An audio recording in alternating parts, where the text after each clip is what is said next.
Hello there guys, welcome back to Younes Talks Football, welcome back to a brand new video. I hope all of you are doing well today. Yesterday's Reddit Monday was quite a success according to a lot of you. I saw the comments, you guys loved it. It was good to be back on a Reddit Monday. If you haven't caught it already, make sure you do. Click on this after you are done with this video and you can watch exactly what went down. But I did see a few of your comments saying, Younes, you gotta make this longer. You gotta make this longer, Younes. Please make it longer. Okay, your wish is my command. Yeah, your wishes shall be fulfilled. And from now on, the Reddit Mondays will be a little longer. I'll try and make it more towards the 20-minute mark or so for you guys. I know you guys are enjoying it. So, yeah, I'll do that. Anyway, today, preview time. Once again, the games are coming thick and fast. It's a packed schedule now, especially coming into Christmas. From now up until Christmas, it's going to be crazy. So, loads of games to get through. We start with tomorrow against Malmo. Now, this game on paper, you'd look at and you'd think, this is an easy win. This is a 4-0 win. And, we can rest players. We can, do all sorts. We can take this easy. Well, because we lost to Juventus 1-0, thanks to that goal from Chiesa after, 11 seconds after the second half had begun, we find ourselves in a little bit of a sticky situation where it means we have to get points. There's no thing of let's take Malmo easily and risk not actually getting a win because the other games will be alright in. No, we've lost against Juventus. As the group stands now, Juventus are top with 6 points, Chelsea in second on 3 points, Zenit St. Petersburg third on 3 points as well, Malmo in last. The next two games in the Champions League are tomorrow, Malmo, and November the 2nd, Malmo away.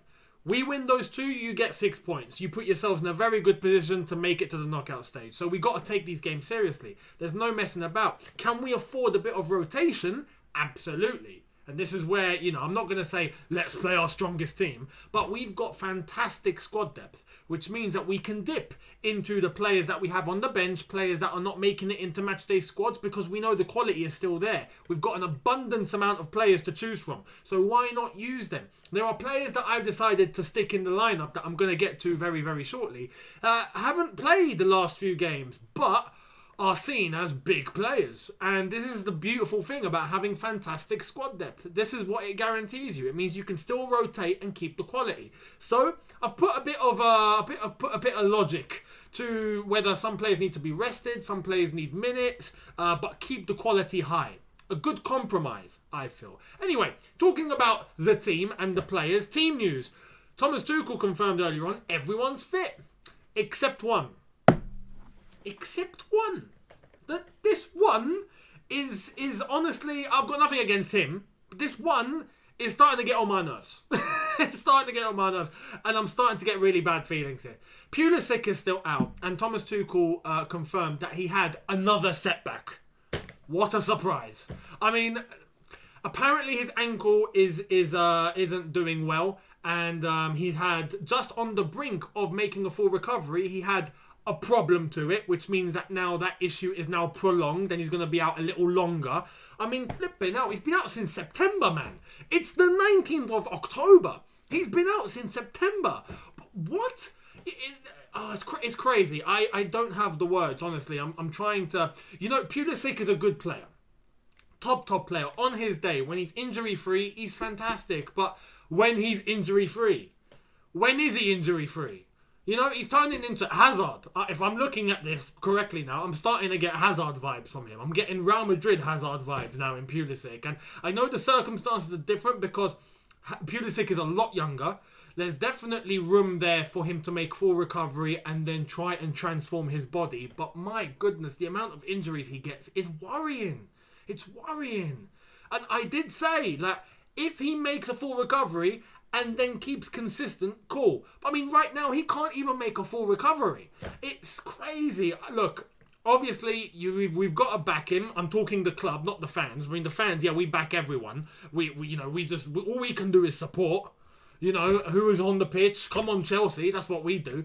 But, I mean, the club obviously need to back Pulisic, help him with his recovery, be there for his rehab. But my goodness, there needs to be some sort of fitness plan in place just for him specifically, individually. The guys that we have at Cobham need to come up with some special plan for him to work on his body. Simple. His strength, his conditioning, his muscular development. I don't know. What makes him get injured all the time? We need to get to the bottom of this, because there's going to be two directions we can take. It's either he sticks in the squad, he stays consistent, he doesn't pick up any more injuries, and he becomes a big player for us, or we need to get him to recover in some sort of capacity, because then we got to sell him. Like, there's only these two options. He can't just, rot and then disappear. That's not going to happen. So the club need to take a deep, hard think about how they're going to approach Pulisic, and hopefully his body can be mended. Because my goodness, it's getting worrying. It's getting worrying. But apart from that, everyone's fit, which means that we have choices. We have choices to make. Obviously, we've had Kante out recently. We've had Rudiger out recently. We know we've managed to bring in some other players to fill in. And now we have a choice to make against Malmo, where I think any 11 we choose from should be enough to get the job done against Malmo, just as long as we keep our levels quite high. Now, let's get into who I think should start. Let's get into the starting 11. Right, let's start off with the goalkeeper, hero of the day so far. I mean, well, not the day of the week. Eduard Mendy. He's not going anywhere. Against Brentford, he was the man that got us 3 points. Realistically, it was Eduard Mendy. So he keeps his slot. Now, for me, I would choose a back three of, well, these guys. I would choose Azpilicueta, Christensen and Rudiger. Azpi was out recently, and he's had good time to rest. I think Malmo would be a good time to reintroduce him. Same goes for Rudiger. Christensen has just been playing really, really well. And yes, Thiago Silva is available for this one. I do suspect that Thomas Tuchel might go with Thiago Silva, because then in the Premier League, we might go with Christensen. But I don't want Christensen to give up his form.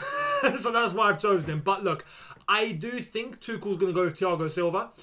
Because Thiago Silva's not injured. He just needed a little bit of extra time to rest because of the international break. So I suspect Thiago Silva will play. But if it's Christensen, cool. If it's Thiago Silva, cool. I'm not bothered. But I reckon Christensen would be the slightly better option. Anyway, let's go to the wing backs. Personally, I would go with Marcos Alonso at left wing back. Bring him back in. Chilwell's done really well. Especially with the goals that he's been scoring. I feel like we're going to be using Chilwell on the weekend.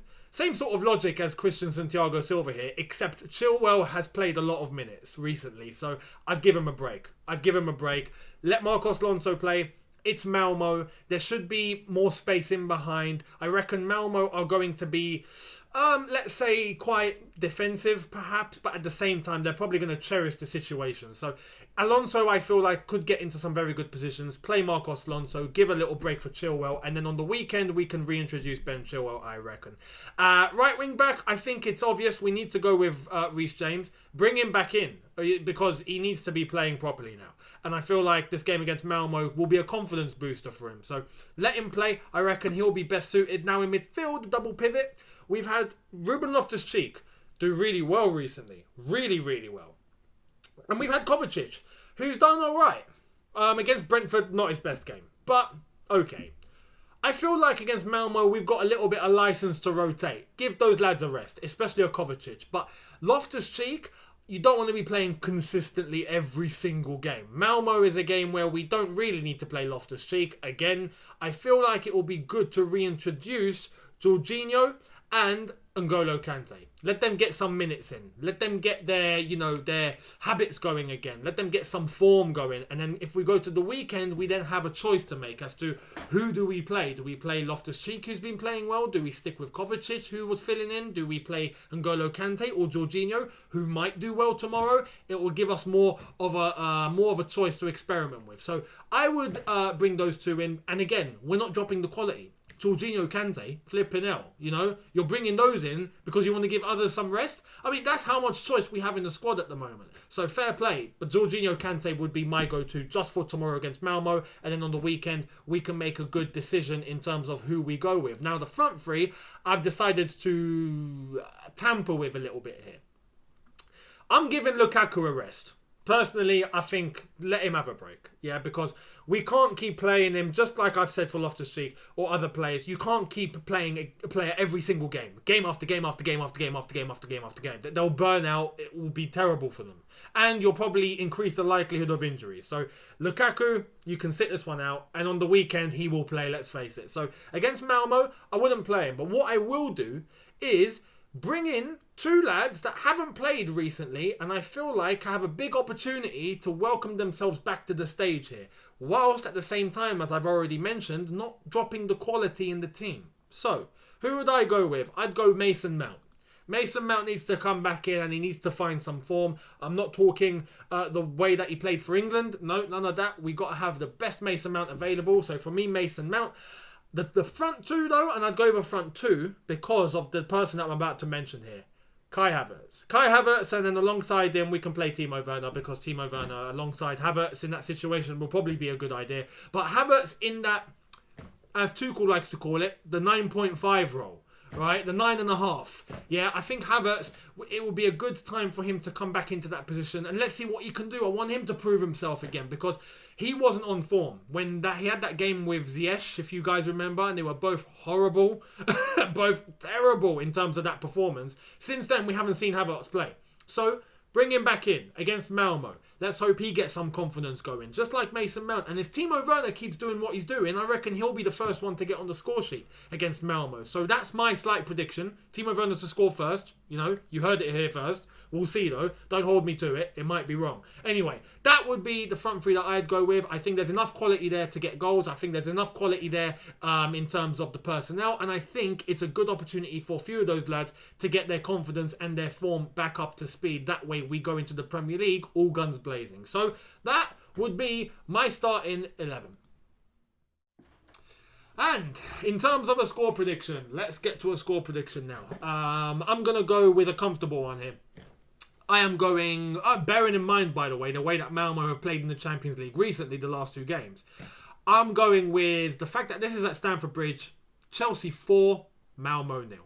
4-0 win. It won't be a 5 or a 6 or a 7. I don't think we'll be that destructive, but I feel like we'll have an easy day at the office. And then the away fixture at Malmo will be maybe a little bit harder. But tomorrow at the Bridge, I'm going Chelsea 4, Malmo 0. Let me know your predictions in the comment section below. Your lineups, your score lines, your whatever. Let me know. Your first goal scorer, I say Timo Werner. Let me know who you think. I'd love to hear it. And also let me know about Pulisic. I want to hear your thoughts on where you stand on the whole Pulisic issue. Do you have hope for him? Do you think, yeah, it's all right, he'll come back, no problem? Do you have worries for him? Do you think that there's an issue? Do you think, it's just an injury, he'll get over it and he'll be okay? Let me know. I'd love to hear your opinions below. Much appreciated. Thank you all so much for watching. Don't forget, catch the watch along tomorrow, Chelsea versus Malmo, right here on Younes Talks Football. Immediately after that, I will be dropping my match review as well. So let's see what goes down. I'll see all of you then. Hit that subscribe button if you are new. Hit that notification bell to be notified once I've uploaded. Smash the like button if you've enjoyed this. And I will see all of you tomorrow for a brand new watch along and a match review. So have a good one. See you tomorrow. Take care and peace.